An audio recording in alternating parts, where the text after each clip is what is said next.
Health today, we're talking about the rise in the number of emergency room visits because of synthetic drugs. You've probably heard a lot of the street names for them. Joining us to talk about it more in depth is Dr. Richard Chaffoo. Doctor, thanks so much for joining us as always. Good to see you. All right, I mentioned synthetic drugs, right? We've heard these kind of street names before, the most popular being spice. What are we talking about here? How bad is this problem really? Well, Jen, it's really become a huge problem for emergency rooms. In the last few months, we've actually seen almost an epidemic of calls to poison centers, of visits to emergency rooms, of people who are really in many situations, in extreme situations, either from the physiologic effects of some of these illicit drugs or some of the serious psychiatric or psychological problems associated with it as well. You know, we know there's a number of different designer drugs that have been found in San Diego that we never knew even existed before. We've seen this sharp rise in California, and there are a lot of street names that these go by.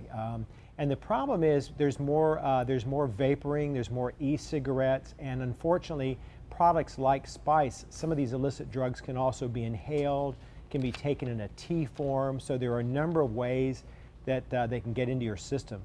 Yeah, as we look at that full screen there, you mentioned they can be inhaled, smoked as a vapor, probably some people even using almost the e-cigarette kind of form. Why do you think these designer drugs, so to say, are so addictive for teens? I mean, there's a lot of drugs that they could get their hands on. Why these specific ones? Well, Jen, I think it's because it's not really one drug. It's important for the public to understand we talk about spice. It's not really one product. Like when we talk about cancer, it's not one cell type. It's literally could be dozens of different types of illicit drugs that are formulated in these illicit places in the Far East and Eastern Europe, and even in the United States, where there's no quality control, of course, being an issue here. And so if someone buys these, and unfortunately they can even be bought over the internet, I understand certain cases, and they've gotten some sort of a quote, a high or an effect from it, the user thinks, well, I can go ahead and have the same thing happen again. And the problem is that you probably cannot, because there's nothing consistent about whatever drug or drugs might be in that compound when you go and get it a second or a third time. Yeah, which is probably the thing that gets your field so concerned that they don't exactly know what they're taking.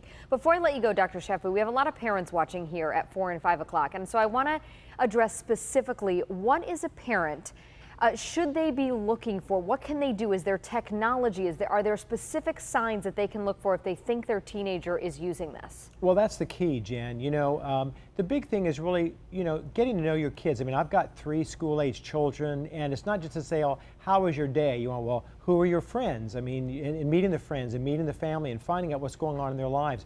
There are some apps actually that are available called No Drugs, which is I think a $1.99 app. It's a really good app. But you want to make sure also that your school system has your contact information as the parent. You want to be involved. You want them to have your email address, your phone address. And I tell my kids that it's a family, not a democracy.